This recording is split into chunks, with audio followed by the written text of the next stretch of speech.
मुझे आपसे कहना है, अनुरोध भी है, सुझाव भी है कि हम आप बाबा साहब को मानने वाले हैं, बाबा साहब के अनुयायी हैं, बाबा साहब के विचारों को लेकर के जो हम आप संविधान की बात करते हैं, संविधान हमें आपको बचाना है। साथियों, संविधान हमारा खतरे में है। 2024 का चुनाव हुआ है, संविधान खतरे में है। 2029 तक, तब तक हम दिल्ली की कुर्सी पर काबिज नहीं होंगे, संविधान तब तक खतरे में रहेगा। साथियों, तो हमें आपको संघर्ष करते रहना। आप देख रहे हैं भारतीय जनता पार्टी की जब से सरकार आई है, या केंद्र देख लीजिए, राज्य देख लीजिए, किस तरह से सरकारी विभागों का निजीकरण किया गया है, और जो सरकारी विभाग बचे हुए भी हैं उनमें ठेकेदारी प्रथा के माध्यम से हमारा आपका बच्चा जो डॉक्टर इंजीनियर बन सकता है था, अच्छी नौकरी कर सकता था, वो मजबूरन 8,000 10,000 रुपए की नौकरी करने के लिए ठेकेदारी प्रथा के माध्यम से कर रहा है। तो हमें आपको संघर्ष करना है, 2029 तक करते रहना है। क्यों करना है? मुझे लगता है 2027 में आपकी सरकार बन जाएगी, 2029 जब आपकी सरकार बन जाएगी, मुझे लगता है जिन सरकारी विभागों का निजीकरण हुआ है, निश्चित रूप से उनका हम आप सब लोग सरकारीकरण कर लेंगे। जब सरकारीकरण कर लेंगे तो निश्चित रूप से हम आपका भाई, बेटा, बहन, सभी लोग जितनी जिसकी भाग्य हिस्सेदार, जिसकी आबादी उतनी इसकी भागीदारी, हिस्सा मिलेगा।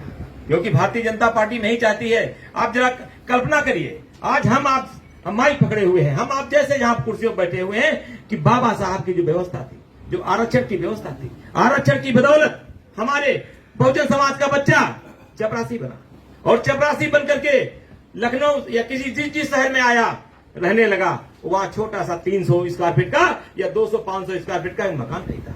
उस चपरासी ने, बेचारे ने मेहनत कर करके अपने बच्चों को बाबू बनाया। किसके?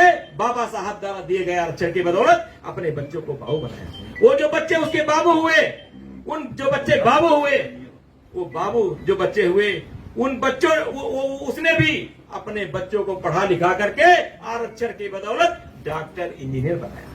और जो डॉक्टर इंजीनियर हुए, वो डॉक्टर इंजीनियर जो हुए, डॉक्टर इंजीनियर भी अपना मकान, अपना आवास नगरों में बनाए, और वो डॉक्टर इंजीनियर अपने बच्चों को पढ़ा लिखा करके IAS IPS बनाया कि नहीं? बताइए, बनाया। अब भारतीय जनता पार्टी ने क्या किया कि आपको IAS IPS बना दिया, लेकिन बैक टू पवेलियन, आप जहां से आए थे आप वहां चले जाए। तो साथियों, में चलने वाला नहीं है। हम आप सब लोग मिलकर के आवाज उठाएंगे। हम आप समझदार हो गए, हम आप जागरूक हो गए हैं, और हम आप जो बाबा साहब वाहनी है, मैं जो भी कह रहा था, अगर पीडीए को अमली जामा कोई पहना सकता है तो बाबा साहब वाहनी असली अमली जामा पहना सकता है। और हमें आपको क्षेत्र में जाकर के जनता के बीच में हमें बताना है, हमें भारतीय जनता पार्टी सारी कमियां बताना है, और भारतीय जनता पार्टी से क्या खतरा है हमारे समाज को खत्म करने का काम कर रही है।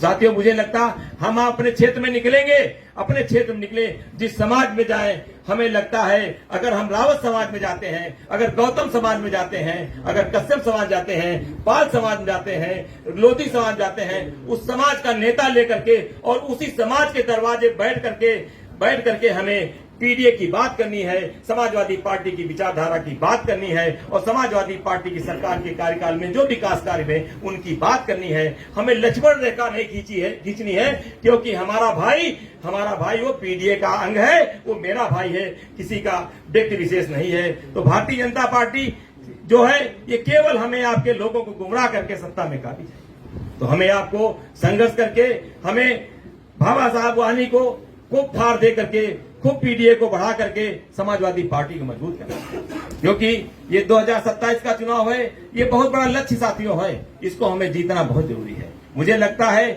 जो हमारे एक साथी भी कह रहे थे हम 300 सीट जीतेंगे, हमें लगता है हम आप अगर मेहनत कर लेंगे, हम बहुजन समाज को जगा ले जाएंगे, निश्चित रूप से 300 हम पार कर ले जाएंगे।